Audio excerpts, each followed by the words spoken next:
Pemirsa, kejutan demi kejutan ini datang saat pendaftaran calon kepala daerah, khususnya kalau kita menyoroti di Pilkada Jakarta, di mana Kim Plus ini solid tetap mendukung Rawon, RK Suswono, sedangkan PDI Perjuangan akhirnya mengambil keputusan untuk mendukung Pramono dan juga Rano. Lantas banyak yang mengatakan nasib tragis Anies Baswedan ditinggalkan, bahkan tidak diberikan tiket oleh partai manapun untuk dapat maju dalam Pilkada Jakarta.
Ya, untuk membahas mengenai dinamika politik yang terjadi di akhir-akhir masa pendaftaran calon kepala daerah ini, kita sudah hadir sejumlah narasumber, termasuk soal nasib Anies Baswedan yang kabarnya sudah kandas. Benarkah kandas atau ada plot twist hari ini? Kita akan diskusikan pada hari ini. Ada sejumlah narasumber sudah hadir, 3 di studio. Ada Bang Herzaki Mahendra Putra, selaku Kepala Badan Komunikasi Strategis Partai Demokrat. Selamat pagi. Bang Zaki, Assalamualaikum. Ada juga Bang Sahrin Hamid, selaku juru bicara Anies Baswedan. Selamat pagi, Bang. Bang Sahrin. Pagi. Dan ada Mas Herul Umam, selaku analis politik dari Universitas Paramadina Jakarta. Mas Umam. Pagi semuanya. Melalui sambungan daring, ada Mbak Putri Komarudin, Wasekjen Partai Golkar, dan juga Bang Andreas Hugo Pereira, politikus PDI Perjuangan. Selamat pagi semuanya. Mbak Putri, Bang Andreas. Selamat pagi, Assalamualaikum. Waalaikumsalam warahmatullahi wabarakatuh. Saya ingin ke Bang Sahrin dulu, kalau begitu. Boleh ya Bang ya? Boleh dong, boleh. Mukanya tetap semangat kayaknya hari ini ya? Harus, oke. Berarti masih ada peluang begitu ya Bang ya? Apakah itu mengartikan masih ada kans untuk Anies Baswedan hari ini misalnya? Ya, kita tahu bahwa sebenarnya kan Anies Baswedan ini pertama-tama mendapatkan dukungan partai politik. Kita tahu bahwa ya terutama ya DPW-nya misalnya sampai naik ke atas ada PKB, ada PKS, ada Nasdem, bahkan PDI Perjuangan mengusulkan satu-satunya nama adalah Anies Baswedan. Cuman kan ini dalam perjalanannya kan ya dinamikanya memang kita lihat ya relatif tinggi, apalagi misalnya ada kebijakan sebelumnya bahwa ada satu kebijakan di tingkat nasional dan juga di tingkat daerah misalnya Kim Plus, sehingga ya dukungan-dukungan itu kan harus menyesuaikan. Dan terakhir kita lihat bahwa PDI Perjuangan misalnya juga ada komunikasi yang baik antara Anies dan PDI Perjuangan. Tapi kan itu kemarin, nah sekarang hari ini bagaimana? Sudah bicara yang kemarin ini kan, yang kemarin. Nah, bahwa terjadi perbincangan tentang bagaimana basis-basis kebijakan, garis perjuangan partai, dan juga apa kira-kira yang menjadi konsentrasi pada saat misalnya nantinya memerintah di pemerintahan DKI Jakarta. Nah, ini semua berlangsung bagus, kami melihat bahwa tapi kan kebijakan ataupun keputusan itu kan tergantung partai politik ya. Dan kita kan harus menghargai keputusan kedaulatan partai politik. Nah, kalau kita melihat partai politik kan sudah memutuskan ya, hampir mungkin relatif semua sudah memutuskan. Nah, itu dia Bang, pertanyaan kita adalah di 2 hari pendaftaran kemarin, ini hari terakhir, sejumlah partai politik sudah ludes, ibaratnya sudah ada mendukung siapanya. Betul. Nah, nasibnya Anies ini berarti kalau dari Anda sendiri melihat sudah tidak ada peluang. Karena kita melihat kemarin Anies masih bertemu dengan sejumlah tokoh dengan menggunakan baju navy. Mungkin masih ada peluang dan lain sebagainya. Begitu. Itu yang kan biasa kalau tiap hari kan Anies ya sering pakai baju navy kan. Dan kita lihat bahwa ya partai-partai kan sudah mendaftarkan semuanya. Artinya bahwa ya perbincangan, tukar pikiran itu kan penting. Yang paling terpenting kan adalah bahwa apa yang telah dikerjakan oleh Anies, apa gagasan yang dibawa. Nah ini kan bisa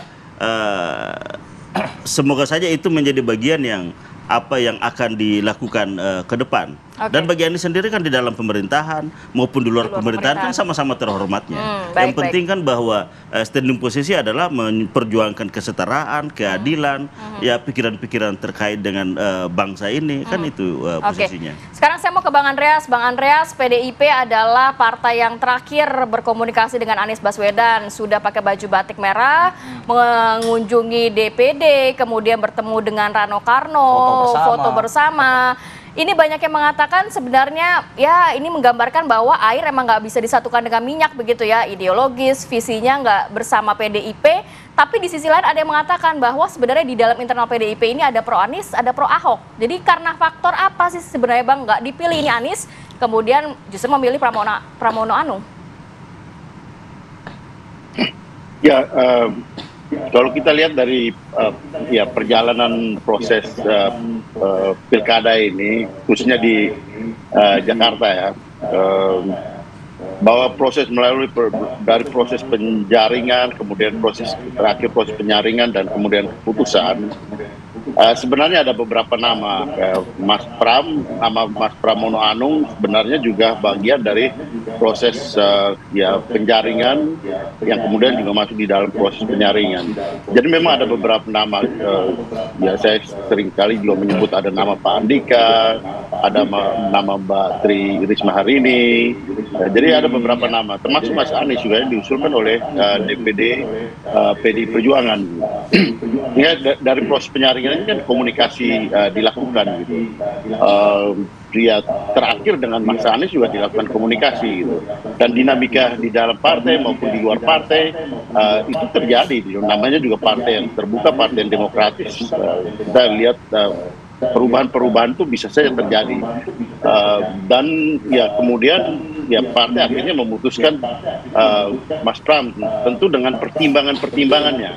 Karena beberapa hal di sini kan kita lihat bagaimana rekam jejak, kemudian juga bagaimana kontestasi yang berlangsung. Dan juga yang harus saya katakan bahwa keputusan Mahkamah Konstitusi terakhir dengan menurunkan ambang batas untuk partai-partai bisa mencalonkan ya wakilnya di pilkada ini, itu juga ikut menentukan kenapa PDI Perjuangan akhirnya memutuskan Mas Pram dan Bang Rano di situ.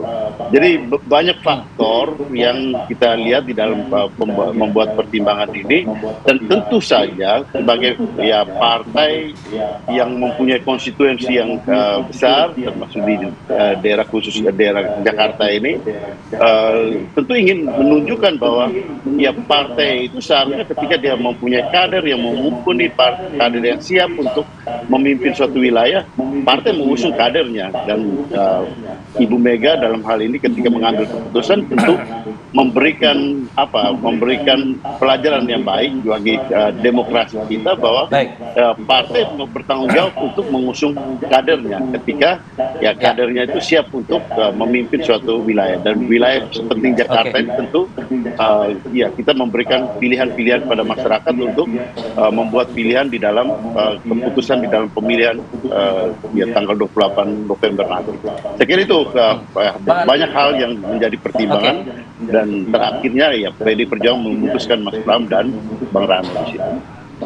Oke, dari banyak hal yang jadi pertimbangan tadi, apakah hal-hal yang dipertimbangkan tadi ada semuanya murni dari internal partai soal ideologis seperti itu, atau memang ada sebenarnya tekanan politis di situ? Karena sebelumnya di pidato-pidato sebelumnya Bu Mega sempat mengatakan jangan berani-berani yang ngancam saya dan lain sebagainya. Apakah itu juga jadi salah satu pertimbangan juga sehingga tidak memilih Anies Baswedan? Ya tentu banyak pertimbangan, dan dalam hal ini ya saya punya keyakinan bahwa Ibu Mega tidak bisa diintervensi oleh siapapun, dan selama ini juga kita tahu gitu, artinya di dalam pengambilan keputusan Ibu selalu mempertimbangkan itu secara serius melalui proses mendengar dari internal, melihat perkembangan di luar, dan juga melakukan kontemplasi untuk kemudian baru membuat keputusan. Dan itu biasa dilakukan ya di PDI Perjuangan, khususnya ketika mereka mengambil keputusan yang penting gitu. Jadi ini melalui suatu pertimbangan yang panjang, dan kita tahu bahwa ini hari-hari terakhir harus ada keputusan dan partai membuat keputusan itu. Oke, saya mau ke Mbak Putri. Mbak Putri, dari sisi ini ada dua dari Kim ya begitu ya. Tapi kalau dari sisi Golkar sendiri ya, kalau melihat ini kan nasib Anies begitu banyak diperbincangkan oleh masyarakat, elektabilitas tinggi, tapi akhirnya berujung pada kehendak elit, kehendak partai politik, di mana awalnya PKB, Nasdem, dan juga PKS ini mendukung Anies, kemudian berbalik arah justru ke Kim Plus. Di sini Anda melihatnya seperti apa, Mbak Putri? Ya, tentu sebenarnya konsistensi partai yang tergabung dalam Kim Plus sekarang ini dalam mendukung Pak Ridwan Kamil dan juga Pak Suswono itu kan bisa dilihat dari pasca putusan MK ini tidak ada yang merubah ataupun menarik dukungannya. Jadi memang komunikasi yang telah kami jalin dari Partai Golkar dan tentu juga partai pengusung lainnya yang ada 15 partai sekarang untuk mengusung Pak RK dan Pak Suswono itu sudah terjalin lama. Jadi tentu tidak akanlah mudah misalnya untuk beralih dukungan ke kandidat lain.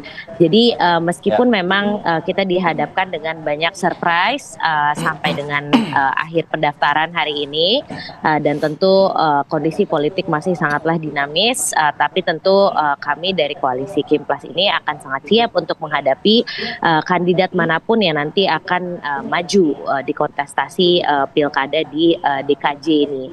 Dan tentu kami juga merasa optimis karena dari koalisi Kim Plus ini kita sudah mendapatkan kurang lebih 91 dari 106 kursi yang ada di DPRD DKI Jakarta, dengan tentu basis dukungan di masing-masing grassroots partai yang tergabung dalam koalisi Kim Plus, dan kami juga sangat percaya bahwa nantinya seluruh masa konstituen akar rumput dari masing-masing partai akan bekerja bersama-sama untuk mensosialisasikan dan juga mengkampanyekan pasangan rawon Kang RK dan juga Pak Suswono ini. Jadi tentu ini akan menjadi pemilu yang sangat menarik. Dan tentu kita sebagai warga DKJ juga harus menjadi bagian dari pesta demokrasi tahunan ini. Oke, menarik tadi dikatakan dinamika politik dan tetap yakin bahwa rawon ini tadi disebutnya rawon nih Bang Zaki nih.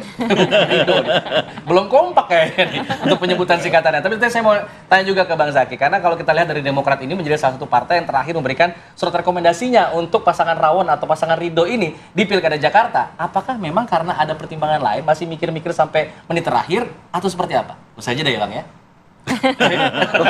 Kami kembali saat lagi, tetap di sini apa kabar Indonesia Pagi.